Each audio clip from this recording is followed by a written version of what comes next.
Just when you think things can't get worse for G4, they get significantly worse. And I think this situation is going to be absolutely monumental when it's all said and done, because the people involved with G4 absolutely hate their fans. They hate their fans, and they hate anyone that doesn't line up with their narrative, and they are proving that, and I have actual evidence to support these claims.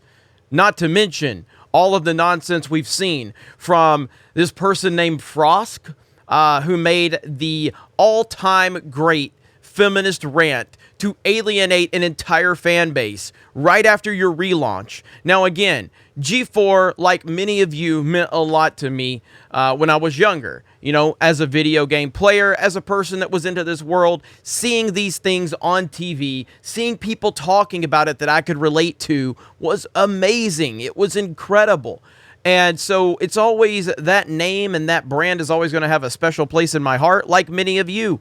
But this right here does not represent anything remotely close to G4, and it is depressing to say the least, but also hilarious, because you recognize that the people involved with this have simply just hijacked that brand like we've seen over and over again in Hollywood, and they are trying to recreate it with their own social justice propaganda. So I talked about this a little bit yesterday, but I'll give you a quick recap.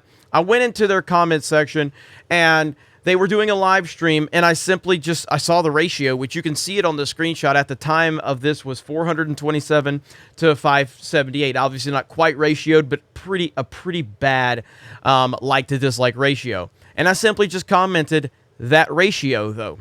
That's it. My comment didn't last very long. It didn't last very long at all. And I was banned. I was banned for saying that ratio though. And I'm just going, my goodness, that was quick. That was really, really quick. Why are they so sensitive to someone saying that ratio, though? Do they know who I am? Are they aware? I don't know. But my comment was deleted very, very quickly. Now, I'm sure up to that point, based on the like to dislike ratio, they were probably facing a lot of criticism because one of their hosts attacked the entire fan base. So that probably created some problems for them in the live stream discussion. Welcome to the internet. Welcome to the internet, where if you run your mouth and you trash your entire fan base, guess what? You're probably going to get some criticism, because that's how it works. But G4 is supposed to be a well-known company with a big following and personalities that can understand how the internet works. But clearly that's not the case. Clearly not at all. So we're going to dive deeper into it. Okay, so now we're on the live stream that they have unlisted. They've unlisted this live stream for various amount of reasons. I don't know why. But if you go into the comments section, first of all, the like to dislike ratio is at 876 and 1,400 downvoted. So it has been completely ratioed. Completely ratioed. If you look at the comments section, very sad to see how G4 became a shell of what it once was. Who the hell knew G4 was still a thing? That ratio, though. I stand with Geeks and Gamers. Hell yes. And a lot of people, there's like very few supportive comments here for them. I stand with Jeremy and Geeks and Gamers. I stand with the American Patriots and Geeks and Gamers, Yellow Flash EVS, Ryan Kennel, and the 75 million Americans who voted for freedom. There you go. And it's more, you know, like I say this with respect to the original G4. G4TV could learn a lot from Geeks and Gamers right now about growing a YouTube channel. It looks like they're spending a lot of time running this TV-like model with little return. And I agree with that. I mean, again, I'm not saying I'm the biggest expert in the world, but I clearly know more than G4 does about running a YouTube channel and not attacking your entire fan base. And then there's a lot of comments here about, you know, talking about Geeks and Gamers and everything like that, which I greatly do appreciate. Because it's awesome to see that enthusiasm. That ratio, though, I saw this one, and there's a lot of that ratio, though. Why do you attack your audience? Not a chance I'll ever watch your channel again, but the YouTube mockery of you is hilarious. Well said, Ryan, Jeremy of the Quartering, and Jeremy from Geeks and Gamers. Geeks and Gamers rocks. We love Friday Night Tights, and it just continues to go on and on. Now, that leads us to the next step of this entire situation, and that would be Adam Sessler. That's right. Adam Sessler had this to say about Republicans. G4 host Adam Sessler claims Republicans are stupid, racist, and drink piss. Previously wished his Republican family members would die. That's right. So you have to ask yourself, when we see someone that puts out tweets like this right here, this is the Frosk person that said to be nice to each other and tried to play the fake victim. So what did I do? As soon as this person made that rant, I searched their name and Trump, and I found this.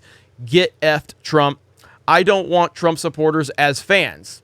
Now, the difference in people at G4, Adam Sessler, and me is that I have the ability to simply say, I said Biden supporters are welcome to be fans of Geeks and Gamers. And I've said that many, many times. Your political opinion is irrelevant to whether you are allowed to support Geeks and Gamers or not.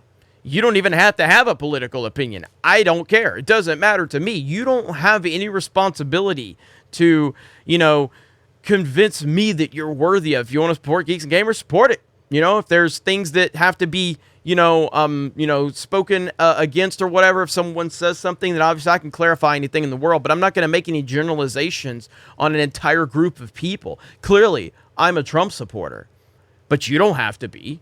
You don't even have to like him. If you have a severe case of TDS, I'm probably going to make fun of you, but you're still welcome to have whatever opinions you want. And at the end of the day, we'll let the chips fall where they may. But G4 doesn't have the ability to do that. G4 doesn't have the ability to sit there and go, hey, we appreciate, all people from all walks of politics and life, and whatever your opinions are, whatever your beliefs are, we support that. As long as you're not doing anything illegal, we really can't really speak to anything else. That's it. G4 doesn't have the ability to do that. Hollywood doesn't have the ability to do that. I have the ability to do that because I control Geeks and Gamers. I run Geeks and Gamers. And Geeks and Gamers is built on individuality. You as an individual, you can be whoever you want to be. You can support whatever you want to support. You can believe whatever you want to believe. You can sleep with whoever you want to sleep with. That's not my business. If you make it my business, then I will give my opinion. But it's really not my business what you do. It's your business. And if you choose to share that with the world, well, then the world will give their opinion, because that's how life works. But back to Adam Sessler. Let's look a little more into Adam Sessler and his clear case for his hatred of Republicans. For the record, I'm not a Republican. I've had a lot of criticism towards Republicans over on my personal channel, D-Day Cobra. I've spoken out a lot against them, and I'll continue to do so as I see fit, because I'm not a Republican and I'm not a Democrat. I just think Democrats are far worse, and I think Democrats are nuts, and they have so much more influence over the entertainment industry. Therefore, I speak out against them far more than I do Republicans. But I don't have any love for either party per se. I just think that Democrats are far crazier, that's all. G4 host Adam Sessler claims Republicans are stupid, racist, and drink piss. Previously wished his Republican family members would die. This is who we're dealing with, ladies and gentlemen. I know. Adam Sessler is someone we all watched. We all appreciated him. And there's a certain bit of nostalgia that comes with seeing him again. But he's not that guy. He just is not the guy that you watched when you were younger. G4 host Adam Sessler, who hosts the YouTube channel's Reinvented X-Play series, recently claimed Republicans are stupid, racist, and drink piss. Sessler took to Twitter on January 11th, where he wrote, "Just so I can get it out of my system once for the day. And then, of course, I've said it multiple times. I don't need to keep saying it. And we're just going to see a list of him just going on these Republican rants, how much he hates Republicans and how they're the worst people in the world. Again, you don't have to like Republicans, but the fact that he generalizes so much, and then he has an employee that goes on this rant about being a victim, yet all you have to do is search where this person alienated 75 million Americans, preemptively went after them, and then plays the victim when this person gets criticism. More anti-Republican things. More. Just continues. It just continues. It just continues, and it gets even worse because, again, you gotta be a real messed up person to say this right here. 2 days later, he wrote, as I said yesterday, all Republicans in my family can eat shit and die while I sip something bubbly. I don't know if this tweet's still up. I have no idea. But, I mean, I don't know if any of these tweets are still up. I'm clicking on this to see if it'll take me anywhere, but it really doesn't seem like there's a hyperlink or anything like that. But this is who we're dealing with. G4 is going to continue on this downward spiral. It's not going to get any better. It's not going to get any better because these are the types of people that are involved with this entire process. So when you see G4's YouTube channel getting ratioed, when you see this crazy feminist screaming and yelling at everyone, calling them names, and then playing the victim when they get any criticism back, when you see Adam Sessler telling you how much he hates Republicans, it's going to continue to get worse. So if this is the type of place you want to support, by all means, support it. But if you're just looking for a company that's going to play video games, cover video games, and have honest opinions representing that brand, G4 is not it. I would argue Geeks and Gamers is it. Now, does that mean everybody at Geeks and Gamers is going to give you the opinions you want? Absolutely not. And that's not the way it's designed, and that's not the way I ever envisioned it being. In a perfect world, I would envision Geeks and Gamers never talking about politics. I envision Geeks and Gamers never speaking on any of our politics. The reason I even made my politics known is because being a Trump supporter was becoming weaponized by people on the left. They would find out, oh, this person is a Trump supporter. We're going to have to expose them to the world. And when I saw that going on, I made a decision to go, I'm not going to let you weaponize my political opinion. I will speak out against my political opinion and own it so that way you can't have power over me, because it's ridiculous that there's this effort to expose someone as a Trump supporter. And so I got tired of that. But I like the days of the EGM, Electronic Gaming Monthly, Game Pro, Nintendo Power, Game Informer.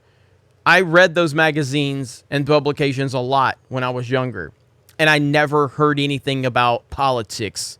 I never heard anything about it because that's the way gaming should be. That's the way entertainment should be. So in a perfect world, that's how I would envision it. Unfortunately, we live in a world where the left has weaponized everything with politics.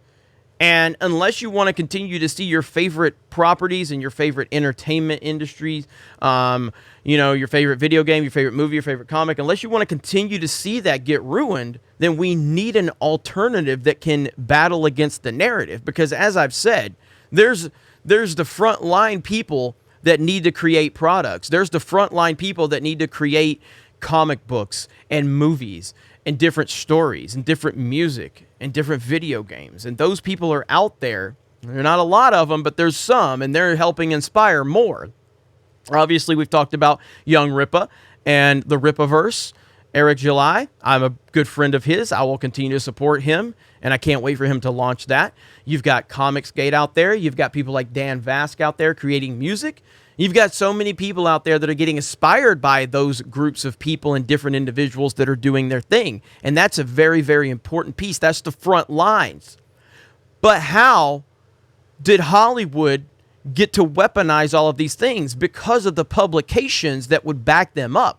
Because of the Hollywood Reporters, because of Variety, because of CNNs, because of the mainstream media, because of the IGNs of the world, because of the Kotakus of the world, because of Polygon, helping to push that nonsense. So that frontline stuff needs the publications to help back them up. And so that's why I believe Geeks and Gamers is very important, but not isolated to Geeks and Gamers. You have Bounding Into Comics out there doing a great job. You have places like Barstool Sports. It doesn't really get political, but they've damn sure stuck it to ESPN. And they've done it in a beautiful way. And they've taken a huge part of that market share from ESPN by being original and having something that people could connect to and be authentic to. That's important. So what we're doing is very important. It's not the defining thing because you need the frontline people to create first, but what Geeks and Gamers offers is very important. And hopefully at some point in time, maybe not this year, maybe not in the next 5 years or the next 10 years, but maybe at some point we can get this thing turned around if enough people start supporting the frontline people, and of course the publications that are trying to battle against that narrative. These are very, very important things. But ultimately, we'll see how everything works out. I appreciate all of you, because I'm tired of seeing my favorite entertainment properties ruined, and I just want to read a magazine again, or I guess a website, or go on social media and just hear about the latest video game and how it plays and how it works and how good the graphics are and how good the story is. I don't need to hear the political propaganda intertwined in it. I'm tired of that. So as much as I'm a Trump supporter, as much as I don't like the left, it doesn't mean that I want right-wing stuff in my entertainment, because I don't. I don't want right-wing stuff anywhere near my entertainment, just like I don't want left-wing stuff. The problem is I have a hell of a lot of left-wing stuff in it, and I would love for us to try to get that out of there. But it doesn't mean that it needs right-wing stuff into it. Absolutely not. Period. End of discussion. You guys have a great day. Thank you very much for checking out this video. Please consider supporting us over on geeksgamers.com, whether that's just signing up, making an account, jumping in our forums. I am going to work on rebuilding the entire website once again, because we want to take the website to the next level. That's a decision that I'm still actively working on, and working with my team and my editor and our website team and everything like that. So that is still several months away probably. I'm in the beginning stages of that, but I'm very inspired by all of the support that I've seen from Geeks and Gamers, and I'm very inspired by seeing G4 just shit the bed, because there's an opportunity out there, and the only way that we can do that is if we give you guys a better experience, and we're going to work our asses off to do that. Thank you guys. Have a great day, and we will talk to you later.